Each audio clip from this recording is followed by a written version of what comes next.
Hello दोस्तों, नमस्ते, प्रणाम। मेरे यूट्यूब चैनल पर आप सभी का स्वागत है। उम्मीद करती हूँ कि आप लोग बहुत ही अच्छे होंगे।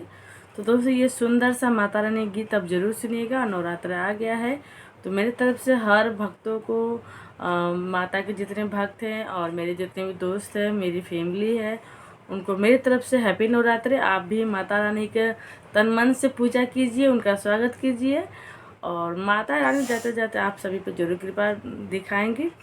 अगर आप मेरे चैनल पर नए हैं तो मेरे चैनल को सब्सक्राइब कर लीजिए, वीडियो को लाइक कीजिए और वीडियो फुल वॉच करके देखिएगा और कैसा लगा कमेंट बॉक्स में जरूर बताइएगा।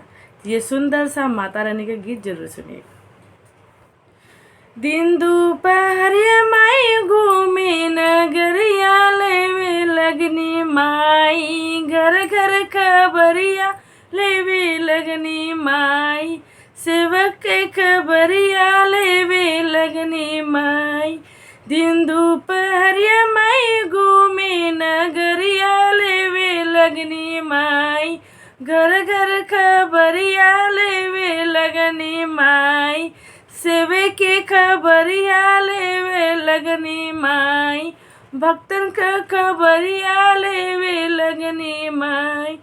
घूमी गामी माई अइया हमर दुअरिया, अपन दुर्गा माई के पूजब चरनिया, अपन दुर्गा माई के पूजब चरनिया, अपन दुर्गा माई।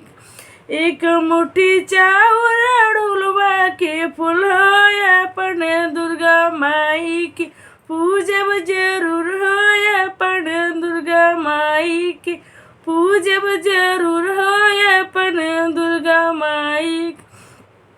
दिन दोपहरिया माई घूमे नगरिया की लेवे लगनी माई, सेवक के खबरिया लेवे लगनी माई, घर घर खबरिया लेवे लगनी माई, घर घर खबरिया लेवे लगनी माई। घूमी गामी माई पहुँचे हमारी दुअरिया, अपन काली माई के पूजब चरनिया, अपन काली माई के धोइब चरनिया, अपन काली माई। एक मुट्ठी चाउर अड़ुलवा के फूल हो, अपन काली माई के पूजब जरूर हो, अपन काली माई के पूजब जरूर हो, अपन काली माई के।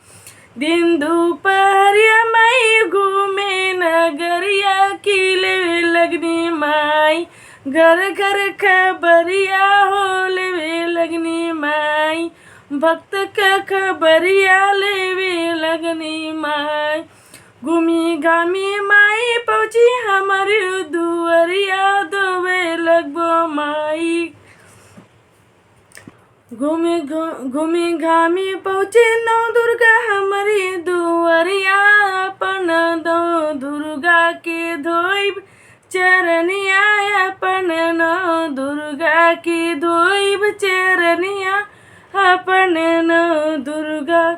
एक मुट्ठी चाउर अड़ुलवा के फूल हो, अपन नौ दुर्गा की पूजब जरूर हो, अपन नौ दुर्गा की पूजब जरूर हो।